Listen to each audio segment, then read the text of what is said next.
En el día de hoy tenemos una guerrera, tenemos una invitada muy especial quien no se queda de brazos cruzados. Comienzo a notar que dentro de su desarrollo, que está la parte, digamos, motriz, motora, pero la parte de comunicación, yo digo, bueno, yo estoy llamando al niño y no me responde. Es mi hijo. Y yo simplemente estoy viendo que se está desarrollando muy bien en otras áreas, pero en otras está como si fuera un bebé. Yo decía, vamos a correr porque cuando uno se corre se cansa y así podemos dar tiempo. Entonces, yo comencé a aislarme un poco porque no podía estar en los lugares. Y la gente, o por lo menos los familiares, que no los juzgo, no juzgo a nadie, pero no me comprendían. Fundación La Voz de María presenta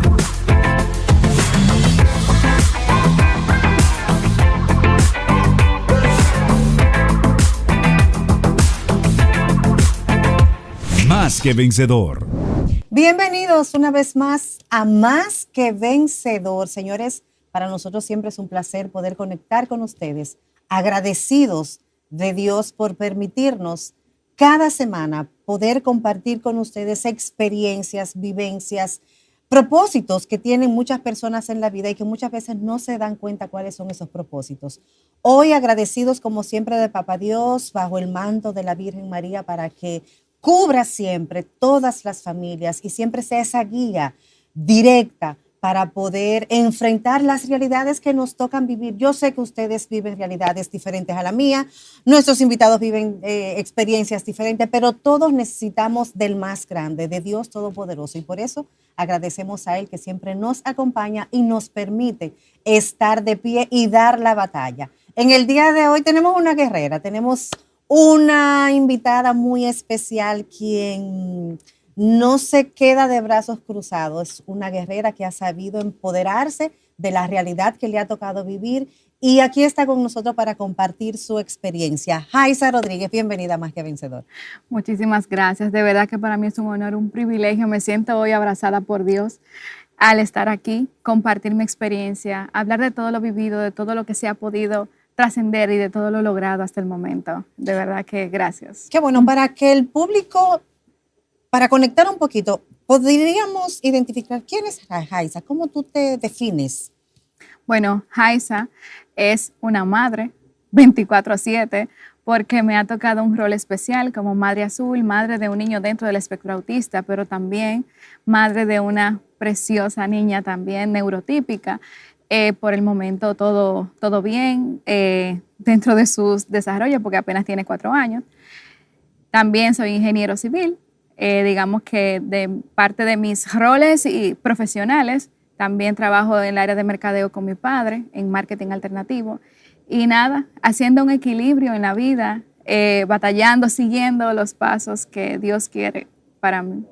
Dejándote guiar, recibiendo lo que Dios te da y haciendo con eso un propósito para tu vida. Antes de continuar, nosotros queremos, para edificar, vamos a conocer y definir qué es el trastorno del espectro autista. Hoy hablaremos sobre qué es TEA. Pues si no lo sabían, todos los niños tenemos algo de especial. Los niños con TEA también son especiales. Para quien no lo sabe, TEA son las siglas del trastorno del espectro autista. El autismo es un conjunto de alteraciones que afectan al desarrollo infantil. Es un problema de salud mental y se produce porque existe un trastorno neurológico crónico de base. Se habla de espectro porque los síntomas y la gravedad de estas alteraciones varían de un caso a otro. No existen 2 niños con autismo que sean iguales. Los niños con TEA tienen una serie de dificultades en la comunicación y lenguaje. Les resulta difícil expresar el lenguaje verbal y no verbal, así como entenderlo, desde lo que se dice hasta los gestos. También tienen dificultades en la relación con los demás, comprender las normas sociales o de entender las intenciones que se tengan hacia ellos, viéndose afectada su empatía.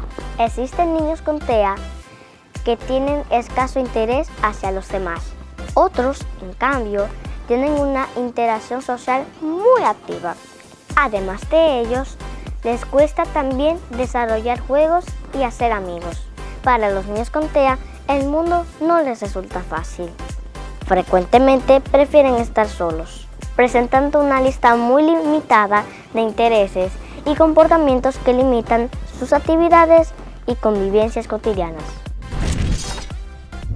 Como bien pueden ver, hay una diversidad de cosas que pasan dentro del espectro. Es una condición y a raíz de esa condición hay muchas familias que han sido impactadas, hay muchos diagnósticos que llegan, que tocan a la puerta. Entonces, ¿cómo llega ese diagnóstico a tu puerta? Mira, es la primera vez que hablo, digamos, de mi historia, de todo lo que ha transcurrido. Mi hijo tiene hoy casi 7 años, en marzo cumple 7 años.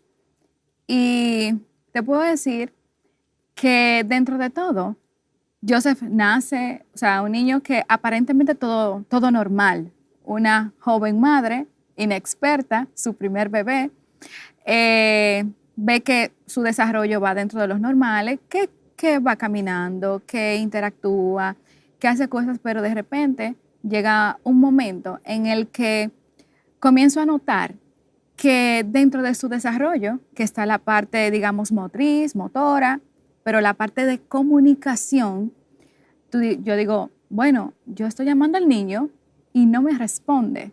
Pero tú dices, el niño aún no habla, tiene 8 meses, tiene 7 meses, no te desesperes. Y es lo que todo el mundo comenta, pero ya comienza el ojo crítico de madre, como que el instinto fino a comunicarte cosas. Y luego un día fue que como que marcó mucho. Estábamos en el supermercado y mi papá llama por su nombre al niño. El niño tenía como 8 meses, 9 meses. Y el niño no hace caso, o sea, caso omiso. O sea, y no es normal que un niño tú lo llames, su abuelo, que es loco con él, que cuida, que juega, y que no responda. Entonces, inmediatamente mi padre me toca al hombro y me dice, vamos a ver qué pasa con el nene.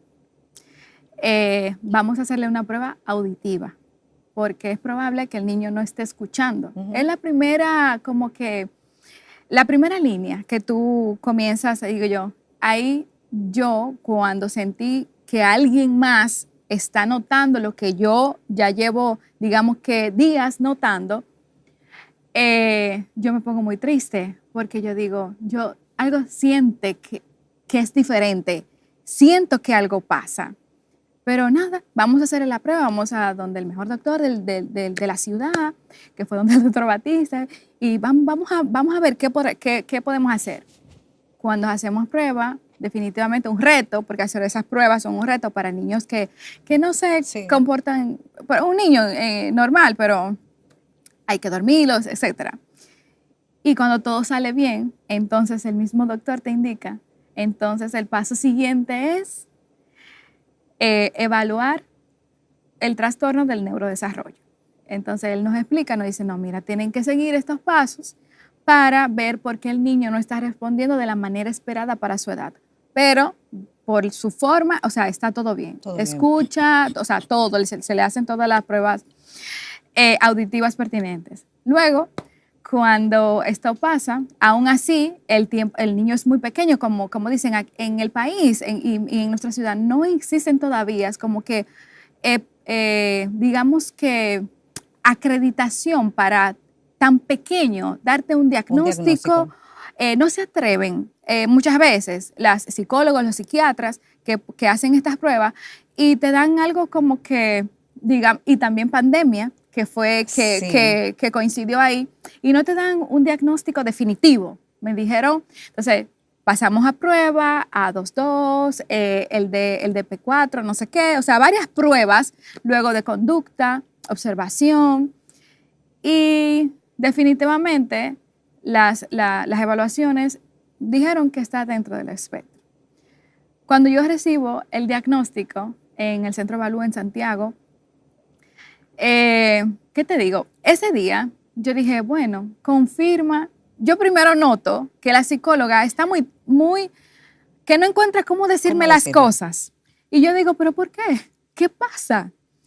Y yo digo, bueno, lo que sea que me tengan que decir, tienen que decírmelo, porque yo decía, pero ¿por qué ella? O sea, a mí me intrigaba más, ¿por qué El temor de ella. El temor de decirte. ella, exacto, pero yo no entendía lo delicado que es un diagnóstico cuando me tocó comunicarlo a otros.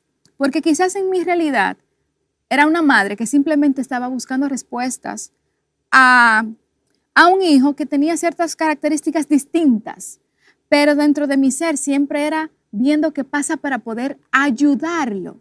¿Por qué? Porque es mi hijo y yo simplemente estoy viendo que se está desarrollando muy bien en otras áreas, que corre, que nada, aprendiendo a nadar al año, o sea, que tiene características especiales en otras áreas, pero en otras está como si fuera un bebé. Entonces yo decía, bueno, yo lo que quiero ayudar, y si hay que hacer un diagnóstico, que si hay que evaluar, manos a la obra. Y si no es nada, que hay temas con los padres, con el papá del niño, de decir, tú estás exagerando, eso no es así, estás gastando dinero, estás perdiendo tiempo. Bueno, yo decía, y esa carga la va recibiendo la madre, que es la única que está viendo que su hijo es diferente, pero tú quieres que sea así. Yo no quiero que sea así. Tú lo que quieres saber es qué yo es. Lo que estoy viendo. O descartar. Exacto. Entonces, me dice, bueno, no sé, pero yo, como el niño está pequeño, tiene 2 años, bueno, ya en ese periodo, ya en ese tiempo, 2 años, todavía está pequeño. Tú tienes como que la fe. Aún yo recibiendo el diagnóstico, que digo, bueno, confirma lo que yo digo, que el niño tiene características que lo ubican dentro del espectro autista. Yo no sé qué es el espectro autista en ese momento, como que tan acabado, o sea, no comprendo bien, pero sí entiendo que hay niños diferentes. O sea, esa siempre era mi respuesta, como que él es diferente. O sea, no, pero sí, pero él es diferente. Yo decía, él es diferente.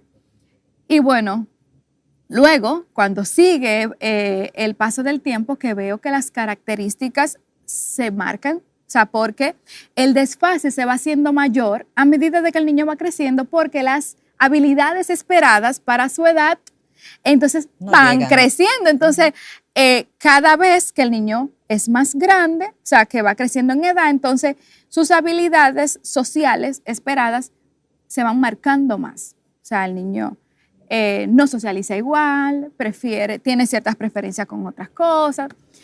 Y cuando la primera cosa es la negación, o sea, tú dices, bueno, yo en mi caso no era un asunto de yo no entiendo que él tiene algo. Era más, ¿por qué? ¿Qué pasó? ¿Qué hice? ¿Cómo jugaste tú con todas esas emociones, toda esa pregunta? Y el desafío que tú no sabías que llegaba. Y más que todo, era que todo, o sea, como que el peso familiar recae sobre ti porque el otro no quiere aceptar lo que está viendo, entonces no se dispone a ayudar.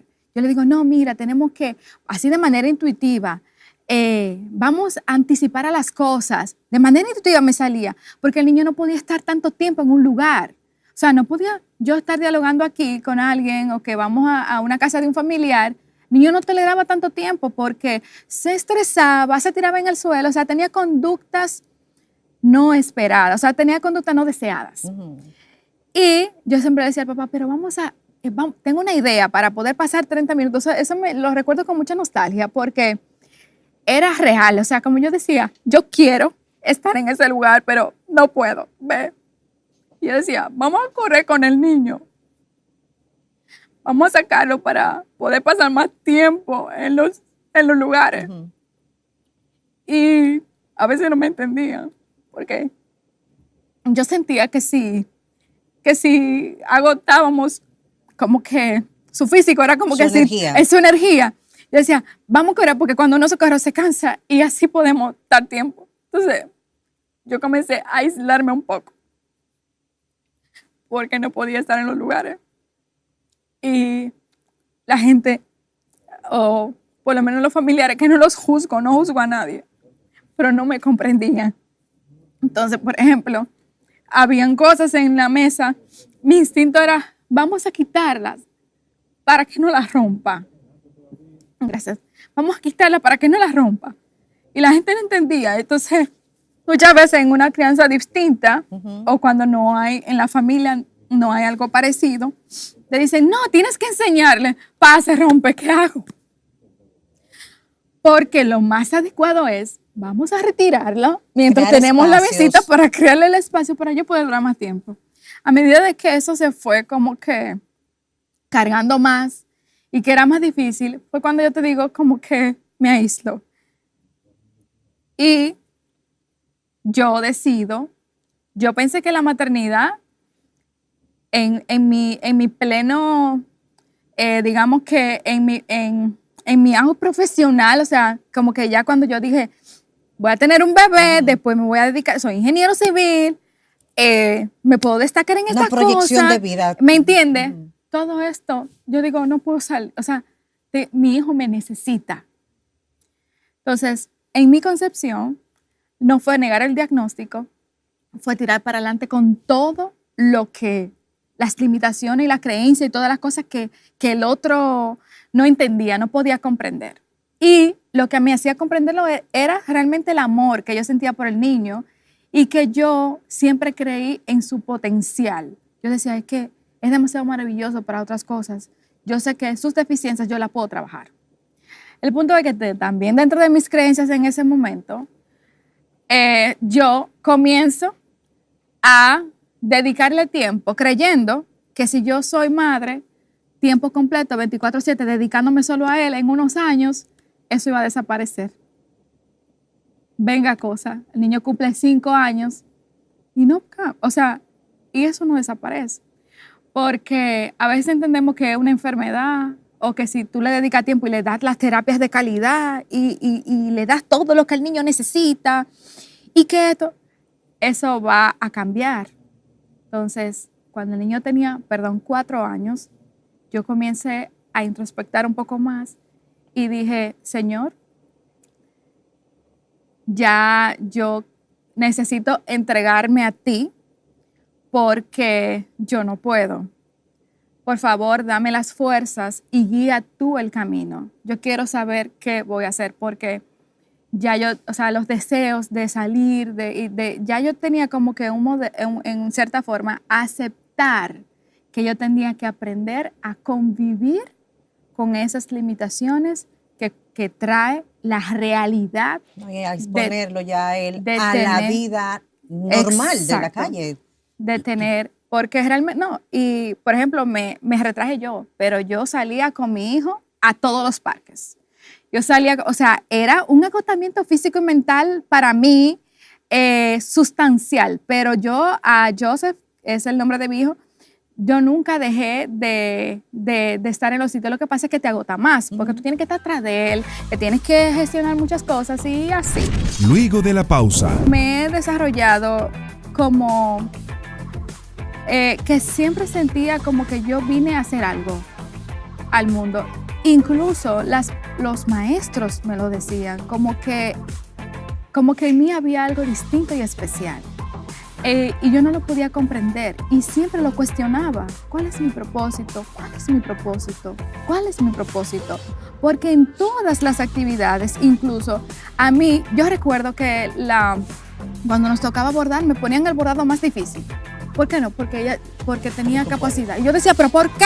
Si los otros yo lo puedo hacer bien y me da tiempo para todo. Y no, y era siempre como todo así, como que nunca me daba tiempo para nada, pero siempre dándome tiempo para todo. O sea, podía lograr muchas cosas. Hoy celebremos la diversidad y apoyemos la inclusión. Promovamos una sociedad inclusiva donde cada voz sea escuchada y valorada. El autismo es solo una forma diferente de ver el mundo. El autismo ofrece una ventana a un mundo diferente, no una puerta cerrada. Todos somos diferentes y eso es lo que hace bonito nuestro mundo. Celebremos juntos la riqueza de nuestras diferencias. Juntos podemos construir una sociedad más comprensiva y solidaria. Únete a la causa. Comparte el mensaje. Más que vencedor. Cuando la vida presenta desafíos, la esperanza no se apaga. Que me haya condenado a morir. La Fundación La Voz de María se convierte en un faro de luz para quienes más lo necesitan. Yo veo todos esos psicólogos que van ahí. Porque hay historias marcadas por luchas especiales. Es que es tan difícil ese proceso. Y corazones que aprenden a amar con una entrega más profunda. Gracias, Señor, porque aunque no tengo los brazos, te tengo a ti, que es lo más importante.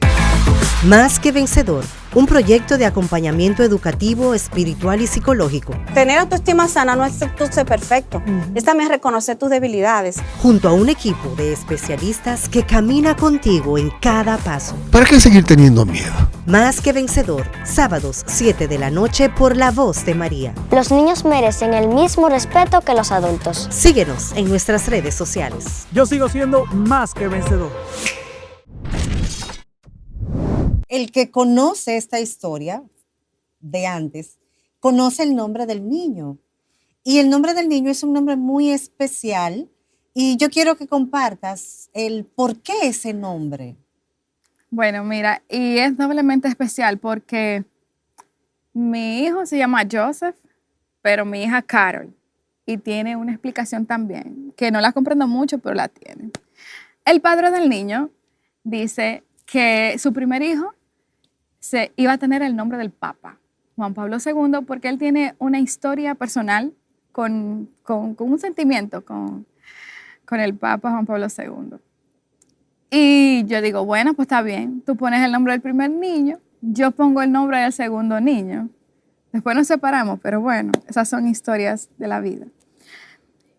Y cuando él pone el nombre del primer niño, es Joseph, venga sorpresa, yo no sabía que él en el acta se iba a atrever, porque yo le dije, el nombre del papá es Karol Josef, o sea, es Joseph porque es polaco, Wojtyla.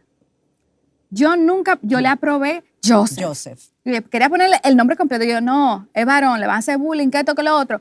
Joseph. Cuando yo vi que en el acta de nacimiento se llamaba Joseph Wojtyla, yo no sabía qué hacer. Yo dije, pero ¿y cómo Wojtyla? ¿Quién le va a decir segundo nombre Wojtyla? Bueno, el punto es que, imagínate, ya estaba el acta de nacimiento y ¿qué yo voy a hacer? Ya, en una reunión familiar fue que dijeron, no, porque alguien que vio el acta de nacimiento, uno de los sobrinos vio el acta y le estaba diciendo Wojtyla. Yo le decía, él no se llama Wojtyla, se llama Joseph. Y dice, pero así que dice en el acta de nacimiento. Yo, ¿qué? Bueno, ese es un tema. El punto es que yo me enojé muchísimo con eso, que lo hizo porque fue sin mi consentimiento. Y yo le dije, no, y la otra, y no te crees, y la otra niña la pongo yo, y no va a tener el nombre del Papa. Wow, qué tema con eso. Un día, en una de las crisis del niño, nosotros teníamos en la habitación una fotito del Papa. Esto yo lo digo, pero yo no sé si la gente me podrá creer, pero fue lo que me pasó.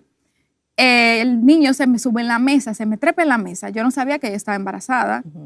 Y yo dije, Dios mío, yo no puedo con esto. Y le digo, papá, cuídalo tú, porque tú sabes.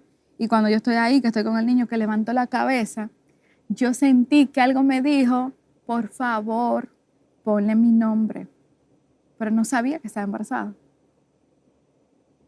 Yo no sabía que estaba embarazada. Y después de eso, yo lo comenté y ya yo estaba embarazada de mi segunda niña, que resultó llamarse Carol. Yo no puedo traicionar al papá. No podía. Y entonces ahí mis dos niños, y yo siento que él está muy contento con eso, porque cada vez que lo menciono tengo una sensación como distinta. Y él está muy feliz de que en el mundo, no sé si hay más, pero mis dos hijos tienen el nombre de Juan Pablo II. Y no tanto del Papa Juan Pablo II, de San Juan Pablo II. Exacto. O sea que eso es realmente... desconocía parte de la historia, conocía parte de la historia, pero qué bonito que hayan podido tener esa experiencia, ese acercamiento. Y obviamente aquí públicamente, y le invito a ustedes que están en sus casas, vamos a seguir pidiéndole al Santo Padre, San Juan Pablo II, que siga cuidando de él, porque sabemos que solo no podemos. ¿Tú cómo era tu tema de la fe antes de? Bueno, Realmente yo estudié en la escuela de la Vicuña, una escuela católica, que donde yo digo que todos mis principios se arraigaron de ahí. Siempre participaba muy activa y yo siempre tenía curiosidad porque desde niña yo me he desarrollado como que siempre sentía como que yo vine a hacer algo al mundo. Incluso los maestros me lo decían, como que en mí había algo distinto y especial. Y yo no lo podía comprender y siempre lo cuestionaba. ¿Cuál es mi propósito? ¿Cuál es mi propósito? ¿Cuál es mi propósito? Porque en todas las actividades, incluso a mí, yo recuerdo que cuando nos tocaba bordar, me ponían el bordado más difícil. ¿Por qué no? Porque tenía capacidad. Puedes. Y yo decía, ¿pero por qué? Si los otros yo lo puedo hacer bien y me da tiempo para todo. Y no, y era siempre como todo así, como que nunca me daba tiempo para nada, pero siempre dándome tiempo para todo. O sea, podía lograr muchas cosas. Los proyectos, todas las cosas siempre fluyeron así. Y como que yo era la elegida para eso, como que, no, Haisa, no, ok, ella puede. Y siempre fue así y yo no entendía. Hasta que después, en ese proceso de meditación que te dije que me encontré conmigo misma, me senté ahí, entonces fue cuando comprendí que tenía que nacer Joseph, tenía que ser autista, tenía que pasar ese camino para luego surgir todo lo que está pasando hoy con el movimiento que vamos a mencionar ya pronto. Y tenía que pasar. Era preparándote. Preparándome para todo lo que yo tenía que enfrentar y que hoy enfrento. Tú sabes que todos tenemos un propósito, no siempre lo desarrollamos, no siempre nos damos cuenta, pero qué bueno que tú vas encaminada y te estás dando cuenta del porqué de las cosas y el para qué de las cosas. Tú hablabas de que en el momento de tu proceso no era, te hacías la cuestión antes, pero ¿por qué? ¿Ya entendiste ese por qué o estás trabajando aún ese por qué? Bueno, yo digo, cuando uno se entra en los proyectos intentando ayudar más personas, que es lo que sale después de un proceso de transformación, tú dices, ok, yo entiendo por qué, pero la razón no desaparece. Yo digo, no, espérate que cuando tenemos que hacer una reunión o algo, y yo, estoy complicada, hay crisis hoy. Digo yo, sí, entonces siempre lo recuerdo, sí, él es mi voz azul. Entonces, él es mi razón. O sea, eso no desaparece, eso es un reto diario. O sea, siempre el por qué está tocándome a mí, recordándome el por qué. Háblame de esa voz azul que tú identificabas cuando te tocaba decir, no, te está tocando, te está llamando tu voz azul, y háblanos de ese proyecto que surge a raíz de todo lo que tú nos has contado. Sí, yo estaba en el parque con mi hijo y como te digo, él además de estar dentro del espectro autista, también es TDAH, que trastorno por déficit de atención e hiperactividad. Pero vamos a subrayar la hiperactividad. Hiperactividad. O sea, el niño va al parque y es a correr. Los parques de nuestra ciudad, algunos, por lo menos el que nos quedaba cerca, no tienen las condiciones para niños con condiciones específicas. Valga la redundancia. ¿Por qué? Porque no están cerrados, están ahí mismo de la calle y es un tema, pero yo no lo voy a dejar de llevar al parque por eso.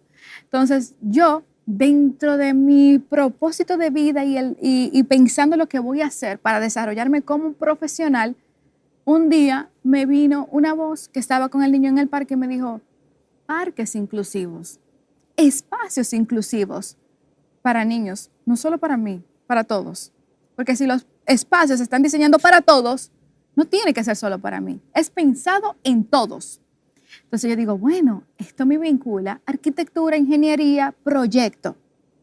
Ok. Digo, pero puede ser un espacio, sí, un espacio azul. Pero también digo, dentro de mi experiencia como madre, ok, pero estos espacios tienen que tener vida. ¿Qué es vida? supervisión constante porque yo estoy aquí hoy. Pero si hay otro niño, o sea, como un padre dentro del con un niño neurodiverso, vamos a no tocar solo dentro del espectro, sino cualquier otra condición. ¿Cómo disfruta un parque? ¿Cómo se siente en un parque con un niño? No, entonces prefieren dejarlo en casa o prefieren hacer otro tipo de actividades. Y yo decía, esto es. Y toco la puerta de Charmín Díaz de Azul Podcast en Santo Domingo. Le escribo. Esa es otra que Dios la trajo a este mundo para abogar por la inclusión y por este tema. Charmín no duró un segundo en responderme y atenderme.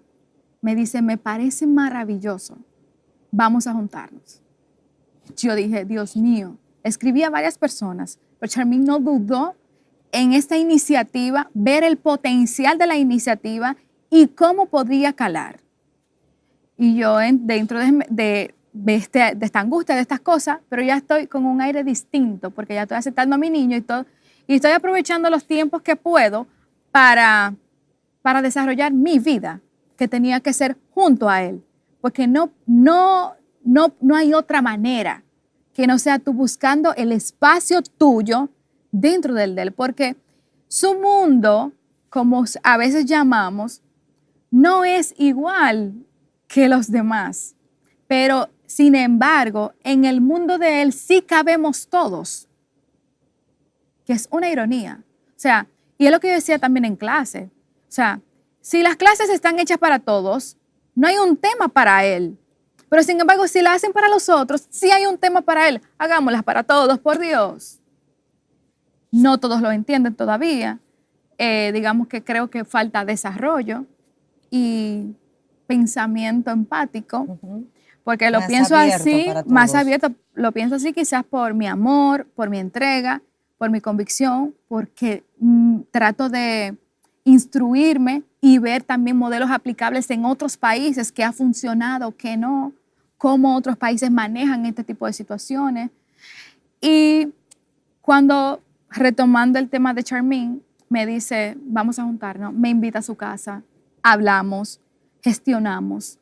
El punto es que en el primer aniversario de Azul, que ella me invita como invitada, o sea, como invitada distinguida, allá, se menciona el asunto del parque. Los padres quedaron maravillados, loco, porque era una iniciativa que a los padres nos llena de alegría porque son espacios que necesitamos y que todo el mundo sabe que cualquier niño necesita un espacio de recreación para su sano desarrollo, o sea, sin importar su condición. Entonces, si estos espacios no existen para estas personas, entonces es un tema y te hace sentir como que...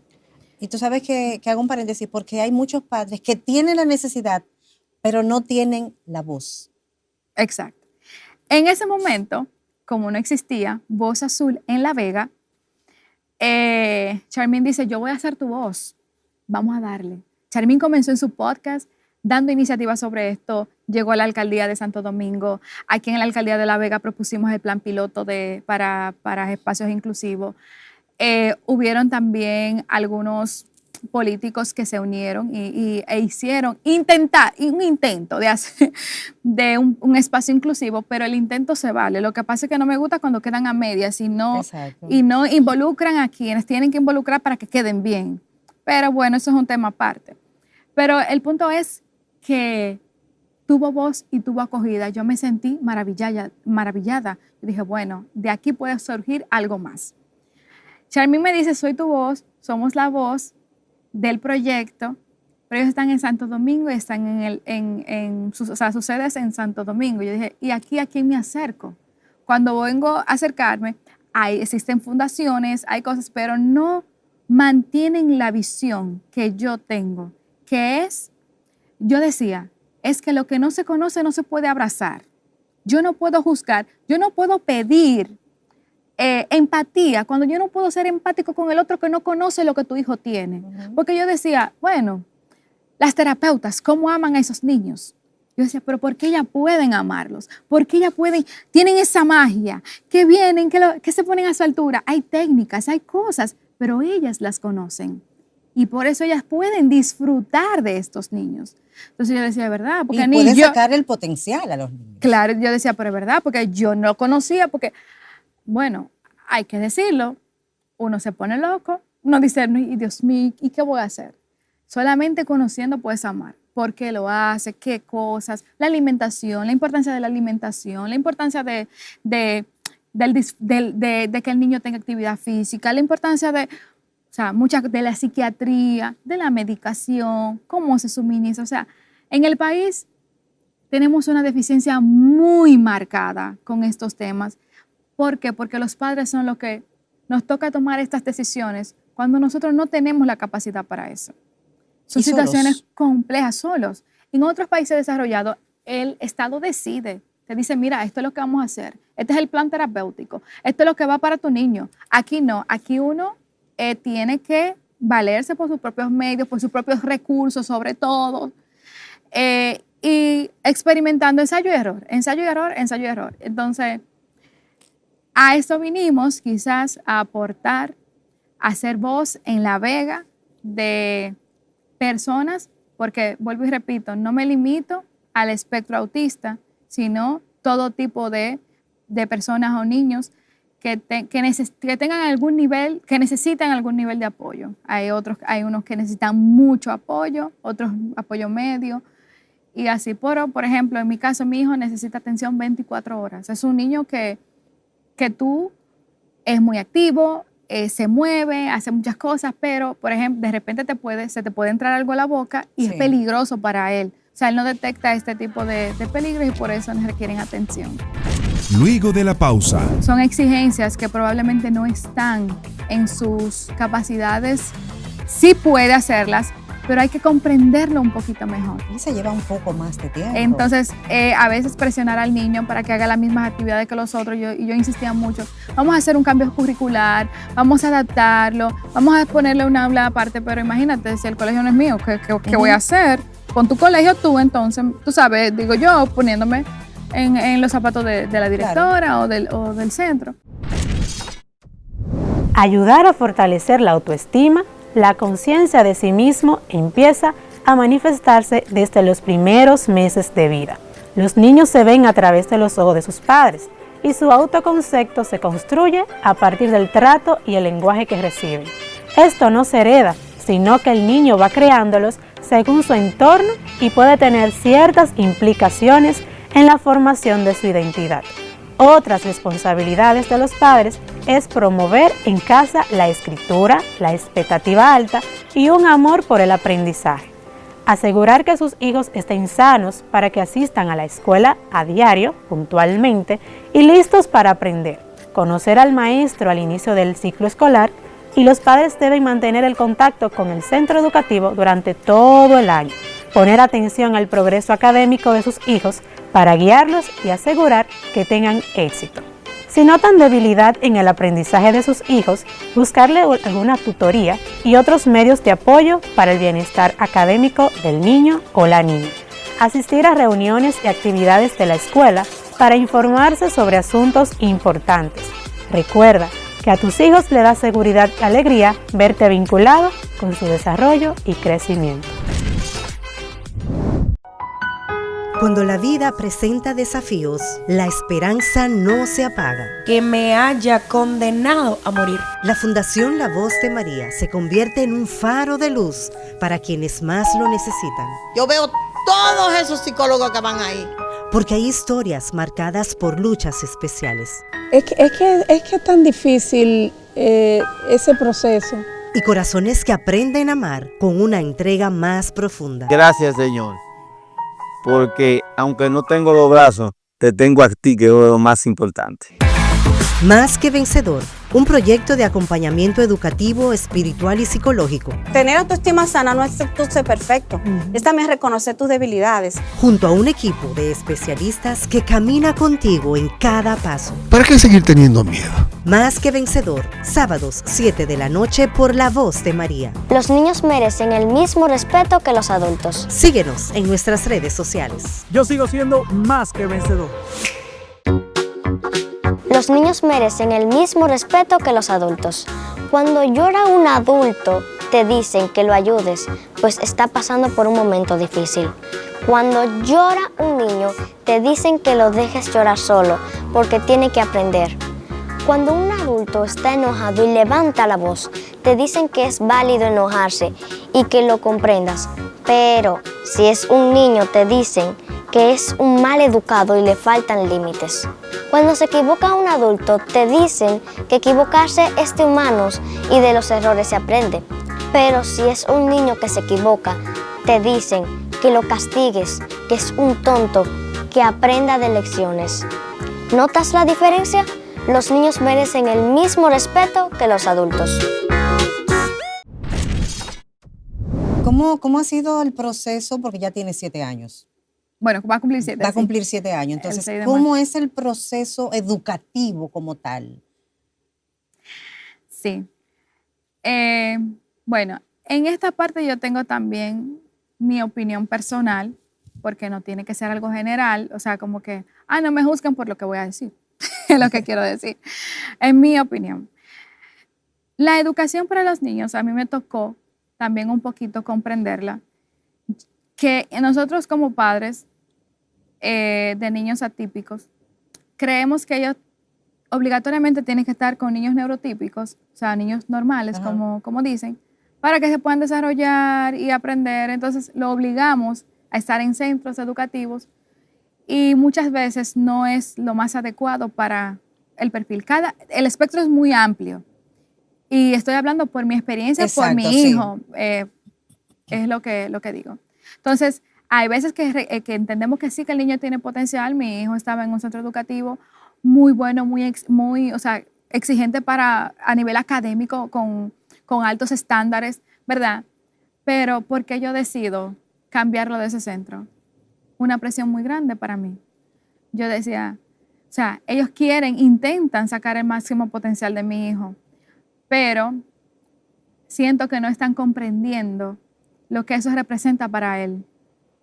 Son exigencias que probablemente no están en sus capacidades. Sí puede hacerlas, pero hay que comprenderlo un poquito mejor. Y se lleva un poco más de tiempo. Entonces, a veces presionar al niño para que haga las mismas actividades que los otros, yo insistía mucho, vamos a hacer un cambio curricular, vamos a adaptarlo, vamos a ponerle una aula aparte, pero imagínate, si el colegio no es mío, ¿qué voy a hacer? Pon tu colegio tú, entonces, tú sabes, digo yo, poniéndome en los zapatos de la directora, claro, o del centro. Pero, en fin, decidí cambiarlo de centro a otro espacio donde los estándares eran un poquito más relajados, que yo pensé, digo yo, bueno, esto podría funcionar más porque me sobrecarga menos a mí y el niño, aunque yo quiero sacar su máximo potencial, pero también que la madre esté tranquila y que el niño esté tranquilo, es mucho más productivo a la larga, yo decía, que el niño tenga esas crisis. Sí, porque se somete a un proceso de estrés. Exactamente, esas y eso crisis constantes. Te pasa a ti. Claro, entonces yo decía, bueno, pero también conversando con personas que tienen un pensamiento distinto, dentro de ellos también el arquitecto Orlando Lora me orientó, y mi papá también, sobre que yo tenía que entender que a veces nuestros niños no necesitan ni siquiera de un centro, de un colegio. El niño lo que necesita es aprender habilidades básicas de supervivencia. Si no las tiene, entonces hay que comenzar como por la raíz y después ir floreciendo. Yo no puedo pretender que porque mi hijo tenga 6 años, mi hijo tiene que escribir cursiva y tiene que saber leer porque ni siquiera habla. Pero eso es lo que se está trabajando en el currículum de preprimero o de primero de un niño de 6 años. ¿Por qué tengo yo que sentir esa presión si ese no es el currículum de mi hijo? Pero tampoco existe el centro que lo vea de esa forma. Entonces, existimos padres que Dios, digamos que nos elige para entonces promover e intentar hacer posible estos espacios. Tú sabes que yo te escucho y me encanta porque tú estás muy clara. Tú estás muy clara en la realidad que te toca, en lo que tienes que hacer, en lo que es bueno para el niño y para ti.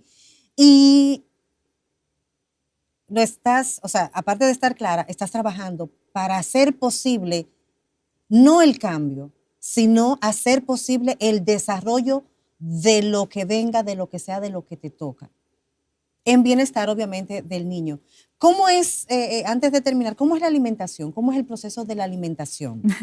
Bueno, mi hijo, mi casa es altamente selectivo. Muy. Come básicamente 4 alimentos. Bueno, recientemente, hace unos meses, comenzamos un tratamiento del doctor Fadul, me atrevo a mencionarlo porque hay muchas controversias al respecto, pero también dentro de mis iniciativas es hablar del doctor Fadul de manera objetiva, sin pasionalismo y sin etiquetas por razones obvias. ¿Por qué? Porque si yo lo experimenté con mi hijo y estoy viendo resultados casualmente en la alimentación, que era una de las partes más críticas de mi hijo, el niño comienza el tratamiento y después comienza a comer sándwich. Entonces, algo bueno está pasando. Exacto.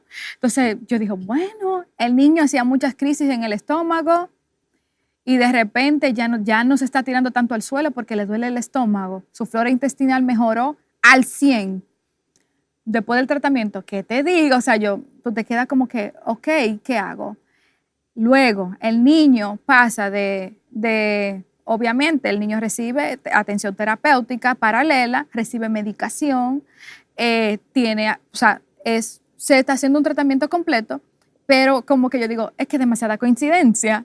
Como que a partir de ese proceso, el niño comienza a tener mejoras sustanciales que, aunque no son lo del otro mundo, pero para un padre con un hijo dentro del espectro, eso es una maravilla. Que sucedan esas cosas son una maravilla. Tú no te puedes, no creo que se pueda imaginar lo que eso significa. Yo me lo imagino, créeme. ¿Cómo juega? ¿Qué le gusta hacer de juego? Bueno, su pasión es la natación, es nadando. Cuando tú lo ves en sus aguas, como yo digo, que es una piscina, el niño nada de manera extraordinaria. Eso se mete como que un pez. Tiene 6 años y por lo menos yo sé que no se va a ahogar. Que es una de las grandes preocupaciones con los niños dentro del espectro. Como le mencioné, el niño al año, porque desde los meses yo se tiene una pasión por el agua, aunque cuando tú después indagas más, hay muchos niños dentro del espectro que son fanáticos del agua. Sí. Entonces, es porque también eso los relaja, se sienten súper bien. Se sienten libres y seguros. Y también a nivel sensorial, el agua le aporta una tranquilidad grandísima. El punto es que el niño, cuando yo digo, ay, Dios mío, a este niño hay que enseñarle a nadar porque que se tira a la piscina sin saber nadar, pero incluso sus propios instintos, siendo bebé, cuando él se entraba a la piscina, era intentando nadar. Y todo el mundo me decía, ese niño tiene potencial para aprender a nadar. Al año y medio ya yo se sabía nadar.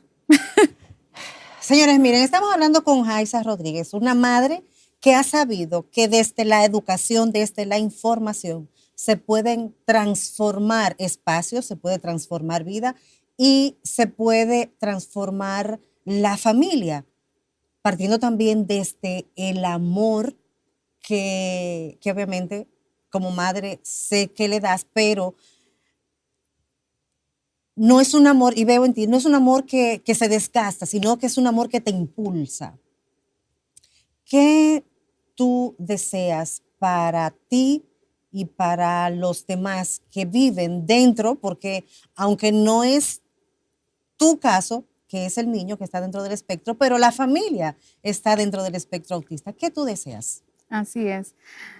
Mira, a veces yo siento que estos niños vinieron a hacer algo importante, porque la forma en la que te transforman no es común y es un amor que si tú te lo permites vivir y disfrutar, yo creo que es lo más maravilloso del mundo.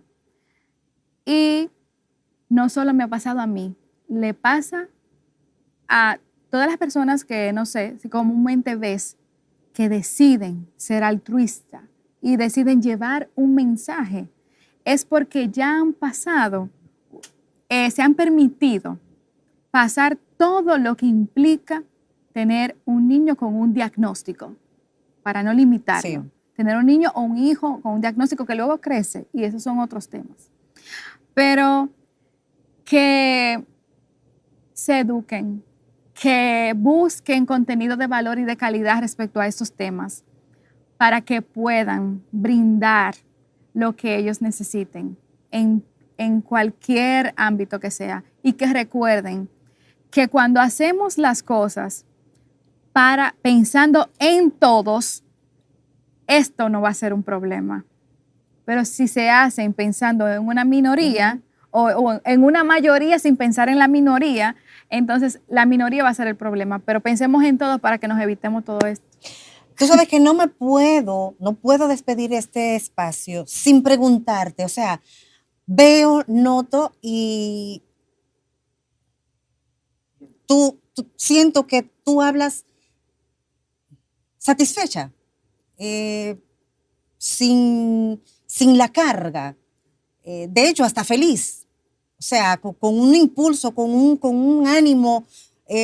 ¿Por qué?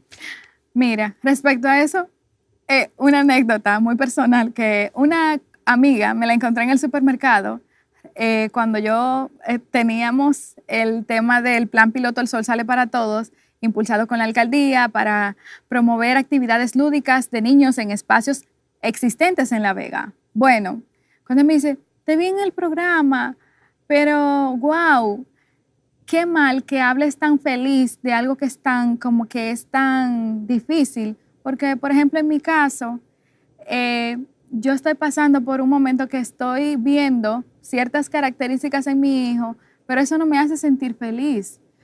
O sea, yo no te puedo ni explicar, y mi hermana pasando muchísimas cosas, un niño que le destruye todo, ¿cómo tú puedes hablar feliz? Me confrontó un poco, porque yo dije, wow, perdóname si lo recibiste así, como si yo estuviera feliz por algo malo que te pase. Perdón, pero me atrevo a decirte algo. Yo estuve ya en tus zapatos y yo hablo feliz porque ya yo estuve triste. Yo hablo feliz porque aprendí a sostener todo eso y aprendí a ver y a aceptar que todo pasa por alguna razón y que, bueno, si hablamos de eso, somos elegidos. La familia, bueno, tocó algo difícil. Bueno, sí, tocó difícil. Yo sé que no es fácil, créanme, yo lo sé que no es fácil.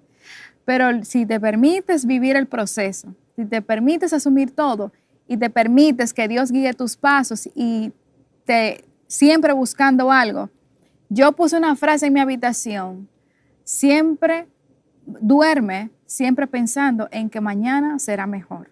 Y eso te impulsa cada día como que mañana va a ser mejor, mañana será mejor. O sea, siempre va a ser mejor, porque Dios se va a encargar de ir abriendo camino. Y obviamente con todas las limitaciones que tenemos, hablar feliz del tema, sí, yo tenía dos opciones, o ponerme a llorar, o aceptar y vivir y ser feliz y involucrar a mi hijo. Entonces yo elegí la segunda opción.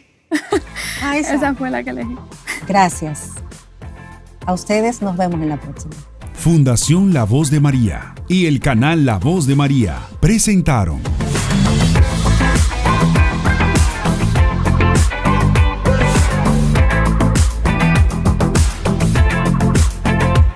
Más que Vencedor.